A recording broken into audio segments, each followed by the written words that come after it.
कहावत है कि राम से और गाम से कभी पार नहीं बसती है। ऐसा ही मामला देखने को मिलता है हरियाणा प्रदेश के एक गांव में। लेडी टीचर के पिता का सोशल मीडिया पर बहुत तेजी के साथ वीडियो वायरल हो जाता है। उस वीडियो में वो कहते हुए दिखाई दे रहे थे कि प्रशासन ने कमेटी ने मुझ पर दबाव बनाया, इसलिए मैं अंतिम संस्कार के लिए तैयार हो जाता हूं। कई दिनों से वो अपनी बेटी की लाश का अंतिम संस्कार नहीं कर रहे थे और ये मामला पूरे प्रदेश भर में चर्चित हो जाता है। प्रदेश भर ही क्यों, पूरे देश भर में चर्चित हो जाता है। और जैसे ये वीडियो वायरल होता है उसके बाद फिर लोग सड़कों पर उतर आते हैं। हजारों की संख्या में लोग गांव में पहुंच जाते हैं और इस पिता से पूछते हैं कि तुम क्या चाहते हो। पिता कहता है कि मैं बस इतना चाहता हूं कि मेरी बेटी की जो अभी तक पोस्टमार्टम हुए हैं, पहला पोस्टमार्टम, दूसरा पोस्टमार्टम, उससे मुझे बिल्कुल भी भरोसा नहीं है। मैं चाहता हूं कि इसका दिल्ली एम्स में पोस्टमार्टम होना चाहिए, साथ ही जो सीबीआई की जांच होनी चाहिए, क्योंकि मेरी बेटी पर जो इल्जाम लगाया गया है, कहा गया है कि उसने अपनी जान ली है, वो कभी अपनी जान नहीं ले सकती। बस इतना था कि गांव के लोगों ने जब एक मुख होकर आवाज उठाते हैं तो इसके बाद फिर प्रदेश सरकार को भी झुकना पड़ता है और प्रदेश सरकार को भी उनकी बातों में हाँ करनी पड़ती है। बिल्कुल दोनों मांगे मान ली जाती हैं और जब दोनों मांगे मान ली जाती हैं तो आगे फिर कदम उठा दिया जाता है। दरअसल आज की इस कहानी के माध्यम से ये जानने की, समझने की कोशिश करते हैं कि आखिरकार उस मनीषा के मामले में पूरा शुरू से लेकर आखिर तक हुआ क्या है। आदाब, नमस्कार, सत श्री अकाल। मैं उस्मान सैफी। आज की जो सच्ची घटना मैं आपको सुनाने जा रहा हूं, ये सच्ची घटना है हरियाणा प्रदेश के जिला भिवानी का एक गांव लगता है ढाणी लक्ष्मण। दरअसल यहाँ की सच्ची घटना है। एक लड़की की लाश मिलती है 13 अगस्त 2025 को।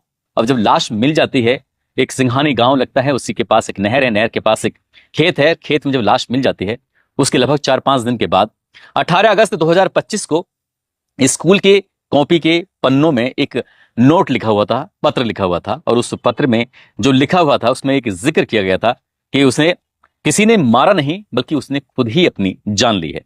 इंग्लिश रोमन में वो पत्र लिखा हुआ था। बस गांव वाले जहां जहां तक ये बात पहुंच रही थी, सबके सब इसी बात को लेकर हैरान थे कि एक लड़की जिसके पिता मजदूर हैं, एक लड़की जिसके दादा, जिसके परिवार में बहुत ज्यादा पढ़े लिखे नहीं है, तो फिर वो इंग्लिश रोमन में पत्र क्यों लिखेगी। बस यही एक सवाल था जो परेशान कर रहा था। बस इतना था कि उसके बाद फिर मामला और लगातार हाईलाइट होना शुरू हो जाता है।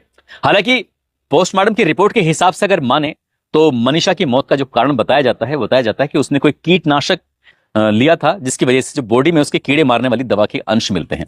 साथ ही उसके पर कोई सीमन नहीं मिलता, इसलिए इससे भी ये जाहिर होता है कि उसके साथ कोई रेप जैसी घटना नहीं हुई है, ना ही उसके साथ किसी तरह की कोई जबरदस्ती हुई है। बॉडी पर कुछ इस तरह के निशान भी नहीं पाए जाते हैं। अब इसके साथ ही लड़की का, यानी कि उसकी लाश का पहले पोस्टमार्टम होता है सिविल हॉस्पिटल भिवानी में। उसके बाद यहां से जो रिपोर्ट आती है, रिपोर्ट के बाद परिवार वालों को बिल्कुल भी यकीन नहीं था।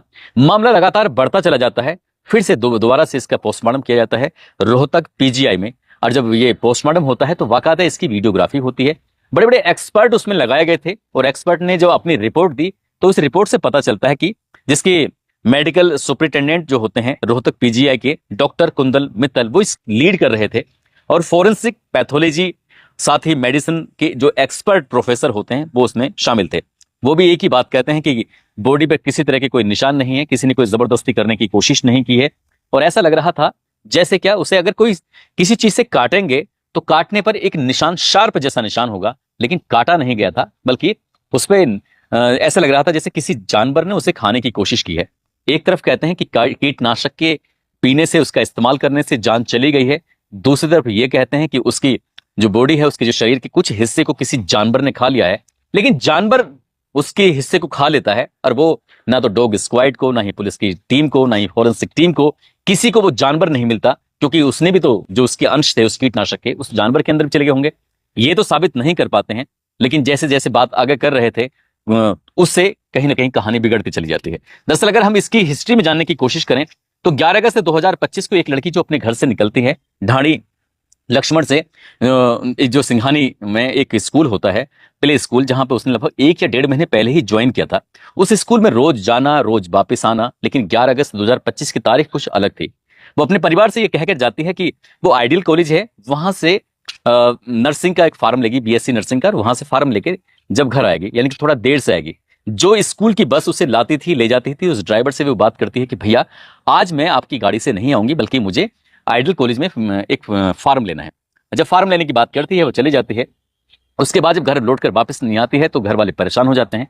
खासकर उसके पिता संजय बहुत ज्यादा परेशान हो जाते हैं। अपनी बेटी को ढूंढने के लिए उसी विद्यालय में पहुंच जाते हैं। वहीं से वो 112 नंबर पर फोन करके पुलिस से मदद मांगते हैं। मदद करने के लिए पीवीआर की पुलिस टीम आती जरूर है, जिसमें 3 अधिकारी आते हैं, लेकिन आने के बाद जो अनाप शनाप तरह की बातें कर रहे थे वो पिता को बहुत ज्यादा चुभने लगती है, परेशान करने लगती है। कहने लगते हैं कि तुम्हारी बेटी भाग भूग गई होगी।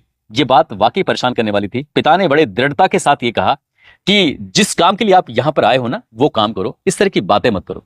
तब उस टीम ने अपनी तरफ से कोशिश की, लेकिन उतनी ईमानदारी, उतनी शिद्दत से कोशिश नहीं की। यही कारण है कि पुलिस के प्रति जो एक पिता का विश्वास था वो टूटता चला जाता है और वो ऐसे टाल मटोल कर देते हैं। पीवीआर की टीम कहती है कि आप एक काम करो, जाओ और जाने के बाद थाने में एफआईआर दर्ज करा देना, उसके बाद अब इस मामले को पुलिस ही देखेगी। पिता ने अपनी तरफ से सोचा कि रात के 10-11 बज चुके हैं, अब करे तो क्या करे। पिता अकेला ही अपने परिवार के कुछ साथियों के साथ मिलकर उस लड़की यानी कि अपनी बेटी मनीषा को, जो टीचर होती है, उसको ढूंढता रहता है। रात भर नहीं मिलती है, दिन निकलता है। परिवार के लोगों से सहमति लेने के बाद लोहारू थानों में जाता है और थाने में जाने के बाद कहता है कि साहब, मेरी बेटी 11 तारीख को घर से निकली थी लेकिन लौटकर वापस नहीं आई है, आप ढूंढने में मदद कर दीजिए। जो यहाँ के एसएचओ होते हैं, एसएचओ इतने मामले से को गंभीरता से नहीं लेते, लेकिन जो पुलिस वाले इस पिता की बातें को सुन रहे थे वो कहते हैं कि कहीं उम्र कितनी है कि साहब 19 साल के आसपास उम्र है। अगर 19 साल उम्र है तो तुम्हारी बेटी ने शादी वादी कर ली होगी, पिकनिक करके मनाकर वापिस आ जाएगी, परेशान क्यों होते हो। पिता को यह बात भी बहुत परेशान करती है। और जब ये बात परेशान करती है, हालांकि एफआईआर दर्ज हो जाती है, शाम के 7:30 बज जाते हैं। जिस महिला अधिकारी को ये जांच दी गई थी उसके अपने ही इतने सारे काम थे कि उसके सारे काम पूरे ही नहीं होते हैं, कभी इधर कभी उधर कभी उधर। लेकिन एक पिता की जो गुहार थी, पुकार थी, उसको कोई सुन नहीं रहा था। और यही कारण था कि पीवीआर, फिर थाना पुलिस, इससे पुलिस का जो विश्वास था परिवार वालों पर जम नहीं पाया। और जब जम नहीं पाया तो परिवार वाले परेशान हो जाते हैं, क्योंकि वो गरीब थे, और गरीब थे शायद इसलिए उनकी सुनी नहीं जा रही थी। अब अगली तारीख आती है इनकी 13 अगस्त 2025 को सिंघानी गांव के खेत में जो नहर थी, नहर के पास में एक बाजरे खेत है, और बाजरे खेत में जो आम रास्ते के किनारे थे बॉडी मिल जाती है। लेकिन जिस रूप में बॉडी मिलती है उसकी किसी ने कल्पना नहीं की थी। नीचे का हिस्सा बिल्कुल साफ सुथरा था, कोई दिक्कत परेशानी नहीं, लेकिन गर्दन पर ऐसा लग रहा था जैसे किसी ने बहुत गहरे जख्म दिए हो, उसे मारा गया हो, और चेहरा ऐसा लग रहा था जैसे झुलस गया हो। तो यह भी अंदाजा लगाया जाने लगा जैसे कि इस पर तेजाब डाला गया हो, कोई ऐसी ज्वलनशील पदार्थ इसके चेहरे पर डाला गया हो। बस ये बात थी जो बहुत तेजी के साथ वायरल होने लगती है। लोगों में गुस्सा उठना शुरू हो जाता है। 14 अगस्त 2025 को परिजनों ने सिविल अस्पताल में धरना देना शुरू कर दिया, और जैसे जैसे ये बात आगे तक फैल रही थी वैसे वैसे फिर लोग भी सड़कों पर उतरना शुरू हो जाते हैं। परिवार वाले कहते हैं कि अब हम शब नहीं लेंगे। जब ये बातें मीडिया के माध्यम से लोगों को पता चलती है कि पीवीआर ने ऐसा बोला और थाना पुलिस ने ऐसे बोला, तब लोगों का गुस्सा और ज्यादा बढ़ने लगता है। और यहीं से पता चलता है कि जब पहली जो सिविल हॉस्पिटल से रिपोर्ट आती है कि 16 सेंटीमीटर लंबा और साथ ही 29.5 यानी कि 29.5 सेंटीमीटर चौड़ा एक घाव उसके यहां पर हुआ है। कैसे हुआ है, क्यों हुआ है, ये सवाल थे। परिवार वाले जानना चाहते थे, पुलिस बताना भी चाहती थी, लेकिन जैसे बताती थी पुलिस की बातों पर यकीन नहीं हो रहा था। यकीन इसलिए नहीं हो रहा था कि पीवीआर ने पहले ही उनका यकीन तोड़ दिया था, थाना पुलिस ने पहले ही यकीन तोड़ दिया था। 15 अगस्त 2025 को परिजनों ने दोबारा पोस्टमार्टम की मांग की और पोस्टमार्टम हो जाता है। लेकिन 16 अगस्त 2025 को आखिरकार ये बाजार बंद हो जाते हैं और दिल्ली रोड जाम कर दिया जाता है। लगातार मामला बढ़ता चला जाता है और इतना मामला बढ़ता है कि फिर एसपी का भी ट्रांसफर करना पड़ता है और सीएम खुद, मुख्यमंत्री खुद इस मामले की मॉनिटरिंग करना शुरू कर देते हैं। आखिरकार पुलिस जो पीवीआर पर आए थे, ESI Anup, SPO Dharmendra, constable Pawan और लोहारू थाने के एसएचओ और साथ ही एएसआई शकुंतला, इन पर कार्रवाई भी होनी शुरू हो जाती है और एसपी भी कार्रवाई हो जाती है, टीम बदल दी जाती है। आखिरकार फिर मामला बहुत आगे बढ़ जाता है और जो मैंने शुरुआत में कहा था कि राम से और गांव से कभी पार नहीं बसती है। गांव के लोग जब इकट्ठा होते हैं, पूरे हरियाणा तक आवाज पहुंचती है, लोग लठ लेकर जब जम जाते हैं तो पुलिस प्रशासन को पीछे हटना पड़ता है। इतना पीछे हटना पड़ता है कि फिर चाहे मुख्यमंत्री हो, फिर वो किसी की सुनने को तैयार नहीं थे। 18 अगस्त 2025 को अचानक से एक पत्र सामने आ जाता है जो रोमन में लिखा हुआ था, रोमन इंग्लिश में लिखा हुआ था। एक लड़की जो एक पढ़ी लिखी है लेकिन उसके माता पिता कम पढ़े लिखे हैं, तो वो इस इंग्लिश में लेटर क्यों लिखेगी, बस ये भी सवाल था। इस पर भी यकीन नहीं आता, जो यकीन नहीं आता तो गुस्सा और बढ़ जाता है। अब आगे फिर जब दोबारा पोस्टमार्टम की मांग की जाती है तो पहले पोस्टमार्टम पर तो भरोसा था ही नहीं, दोबारा जो पोस्टमार्टम होता है तो उस पर भरोसा नहीं होता, क्योंकि जो पहले बताया गया था वही कहीं ना कहीं दोबारा रिपीट कर दिया जाता है। इसलिए घर वालों का गुस्सा लगातार बढ़ रहा था और वो पोस्टमार्टम होने के बावजूद भी अंतिम संस्कार करने के लिए तैयार नहीं थे। 18 और 19 अगस्त ऐसे ही गुजर जाता है।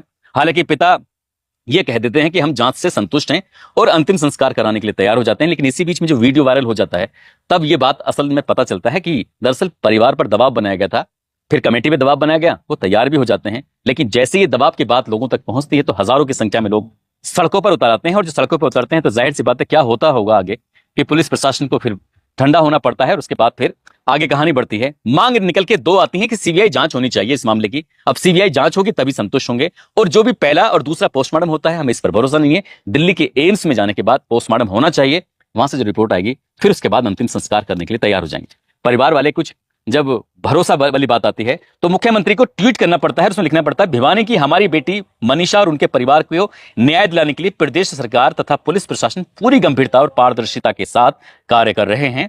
मैं स्वयं लगातार इस मामले की रिपोर्ट ले रहा हूं। परिवार की मांग के आधार पर हरियाणा सरकार निष्पक्ष जांच कराने के लिए इस केस को सीबीआई को सौंपने जा रही है। इस मामले में पूरा न्याय किया जाएगा। पहली उम्मीद तो यह जग जाती है, दूसरी उम्मीद तब जग जाती है जब उस लड़की के जो शरीर था उसको पोस्टमार्टम के लिए दिल्ली लेके जाया जाता है और साथ ही परिवार के 3 सदस्य को वहां पर लेके जाते हैं ताकि साथ जाएं। परिवार वालों ने पहले ही से कहा था कि कमेटी के सदस्य साथ होंगे। अब उनका विश्वास जीतने के लिए, जो टूट गया था उसको जीतने के लिए कुछ ना कुछ तो करना ही पड़ता। लेकिन गांव की जैसे हालत बनती चली जा रही थी, गांव से 5 किलोमीटर दूर दंगा रोकू वाहन लगा दिए गए, साथ ही आरएएफ यानी कि रैपिड एक्शन फोर्स लगा दी गई, साथ ही 3 जिलों की फोर्स तैनात कर दी गई, गांव के चारों तरफ नाकाबंदी कर दी गई और भिवानी और चरखी दादरी की इंटरनेट सेवा बंद कर दी गई। यही नहीं, क्योंकि गांव वालों ने जब इस वीडियो को वायरल होते हुए देखा तो गुस्से में रास्ते बंद कर दिए थे और ईंट पत्थर लगा दिए थे, साथ ही पेड़ काट कर डाल दिए थे। तब लगा कि बात आगे बढ़ चुकी है। और मैंने जो शुरुआत में कही थी, एक बार फिर से रिपीट करता हूं कि गांव से और राम से कभी पार नहीं बसती, ऐसा गांव वालों ने दिखा दिया। दोस्तों, जैसे ही पोस्टमार्टम की रिपोर्ट पोस्टमार्टम हो जाएगा और वो भी एक्सपर्ट डॉक्टर करेंगे तो जाहिर सी बात है फिर परिवार वाले तैयार भी हो जाएंगे। और वाकई जो हुआ है इस बेटी के साथ वाकई भयानक हुआ है, गलत हुआ है, ऐसा नहीं होना चाहिए था। पुलिस अपनी ईमानदारी से काम करती तो शायद ये नौबत नहीं